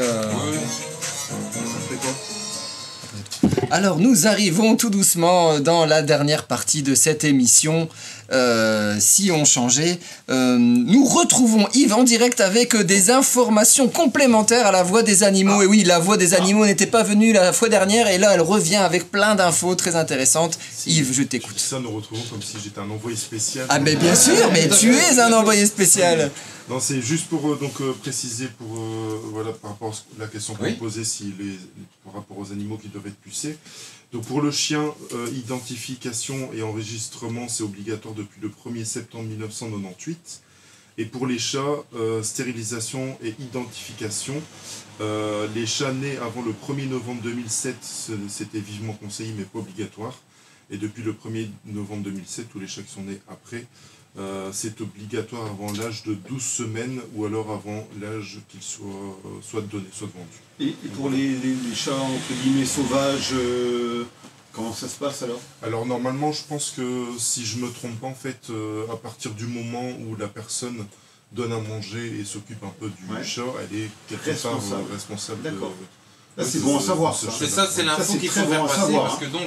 Prenez bien conscience que si vous avez repéré un chat, vaut mieux d'abord téléphoner en disant « Bon, j'ai repéré un chat, je ne sais pas quoi faire » et puis là, on peut discuter et mettre en place une démarche. Mais si, personnellement, vous prenez le choix de dire « Ok, moi, les animaux, je ne discute pas, je m'en occupe », alors vous assumez tout ce qui va avec. Vaut mieux effectivement prendre contact avant, soit avec la cellule bien-être animal, soit avec la cellule environnement, pour voir un peu ce qu'on peut mettre en place avant d'être... Voilà, de voir 10 chats, enfin voilà, au fur et à mesure. C'est possible. Et d'être confronté à une situation que vous ne maîtrisez plus, vaut mieux prendre évidemment le taureau par les cornes. Ouais, voilà. Mais voilà pour la petite explication par rapport on entre. Se demandait tout à l'heure. Merci beaucoup Yves, tous ces compléments hyper instructifs pour tout le monde. Et donc on est dans cette rubrique vrac où vous pouvez nous donner toutes vos informations, toutes vos rubriques, vos idées très variées et diverses. Pierre, une petite... Ah oui, moi je vais commencer, mais excuse-moi, je voyais pas la perche. Excuse-moi, non, mais c'est pas grave, il n'y a pas de souci. Mais donc, courant juin, j'avais eu l'occasion de pouvoir participer à ce qui s'appelle des réunions sur le fil. C'est le fil d'actualité, c'est fait par nos collègues du service social. Ah oui, Céline. Ouais, c'est très sympa, c'était sur le temps du midi, et j'ai eu l'occasion de rencontrer et d'écouter ce que nous propose le réseau des bibliothèques Moucron. Donc souvent il se passe des choses à la bibliothèque et on n'est pas trop au courant, alors que il y a des activités, bien sûr, il y a certaines qui sont payantes, mais d'autres qui sont gratuites. Et entre autres, ici, comme on a un peu le temps, je vous en parle, c'est que durant l'été, il y a des lectures au parc. Donc ça se passe tous les jeudis, sauf le 20 juillet, pardon. Durant les vacances d'été, les livres sortent de la bibliothèque et l'équipe de la bibliothèque vous conte et vous raconte des histoires pour le plus grand plaisir des enfants, bien entendu, et de leurs parents, à partir de 3 ans, et c'est un moment de divertissement totalement gratuit. Donc ça, c'est sans inscription, donc ça sera le jeudi durant les vacances, à partir du 13 juillet, mais donc là, c'était hier, et puis donc les autres semaines. Et donc ça se fait au Central Park. Donc je sais pas si vous avez déjà eu l'occasion d'aller. Oui, voilà, c'est vraiment au Grand Parc, oui. Et donc c'est le matin de 10h15 à 11h15. C'est l'occasion de faire découvrir et d'écouter une histoire. Et je trouve que ça c'est chouette. Ils font aussi à la bibliothèque pendant les grandes vacances des animations, des soirées jeux et des stages aussi pour les ados donc et les grands jeunes. Et donc voilà, il faut prendre vos renseignements à l'heure où je vous parle. Peut-être que c'est déjà les inscriptions qui sont ouvertes, mais n'hésitez pas à repasser. Et puis comme on disait, je pense aussi que pendant les vacances, vous pouvez louer des livres à la bibliothèque pendant des plus longues périodes. Donc c'est l'occasion de les prendre avec et lire pendant vos vacances. Oui.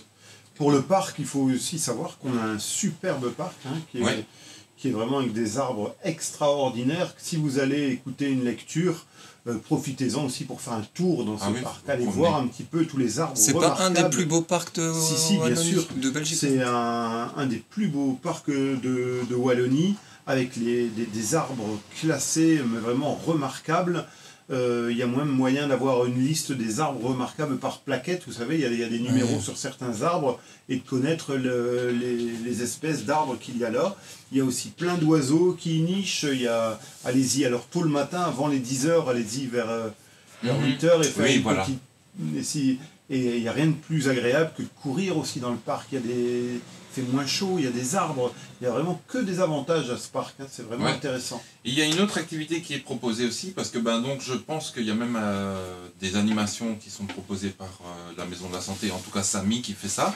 Et juste un dernier élément, c'est que chaque mercredi de l'été, la ville de Moucron propose des concerts en plein air au parc communal, dès 19h30. Et donc ça aussi, vous pouvez aller voir. Quelques têtes d'affiche à nous proposer je regarde un petit peu, mais là c'est un peu de l'impro, mais apparemment, il y a le papa d'Angèle et Roméo Elvis qui vient de il y a des séquences. C'est tous les mercredis.